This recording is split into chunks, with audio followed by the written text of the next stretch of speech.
Napagkasunduan ng Kamara at Senado na ipasok na rin sa budget ng gobyerno yung pinagtalunang bilyon-bilyong pisong pondo para sa proyekto ng mga kongresista. Pero hindi raw ito dapat tawaging pork barrel. Nakatutok si Jamsi Sante Cayco. Ang bilyon-bilyong pisong nakalaan para sa proyekto ng mga kongresista na ilang buwan ng pinagtalunan ng mga mambabatas at meet siya ng pagkakabinbin ng 2019 national budget, mananatili rin pala sa pambansang budget. Sa Bicameral Conference Committee kanina, nagkasundo ang mga senador at kongresista na pondohan ng mga proyekto sa mga distrito na tingin nila'y nakalimutan na ng national government.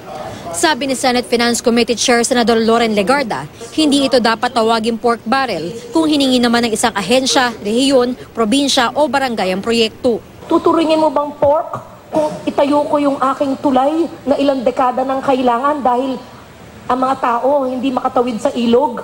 I admit, congressmen crossover and lobby. I look at it, hindi naman masama eh. Ibibigay hanggang kaya. Sabi ni Senador Ping Lacson na kritiko ng pork barrel, bagaman naiintindihan niya ang kailangan pondohan ng mga distrito, dapat malinaw ang mga detalye ng proyekto sa ahensya magpapatupad nito. Based on needs, di ba? Kasi kung hindi naman kailangan ng distrito at papagawa mo ng kalsada, paano i-implement yun? Di ba? Walang planning. Kailangan din daw ng limitasyon sa pondong mailalaan sa proyekto ng mga mamabatas. Meron kasi mga distrito na napakalaki ng pondo. Ang distrito ni Davao del Norte Representative Pantaleon Alvarez na dating House Speaker may 8.42 billion pesos.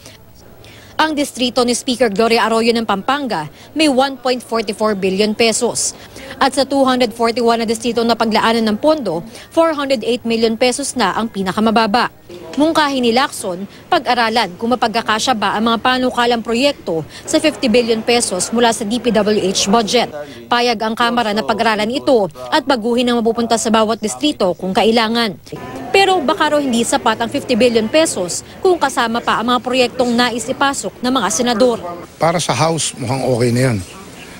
But considering yung total request ng Senado is 198 billion, napakalayo sa pangangailangan nila. Target ng Senado at Kamara na magkasundo sa mga detalye ng 2019 national budget ngayong linggo para maaprubahan na nila ang pinal na bersyon nito bago mag-adjourn ng sesyon sa February 6. Jamsi Sante Cayco, nakatutok, 24 oras.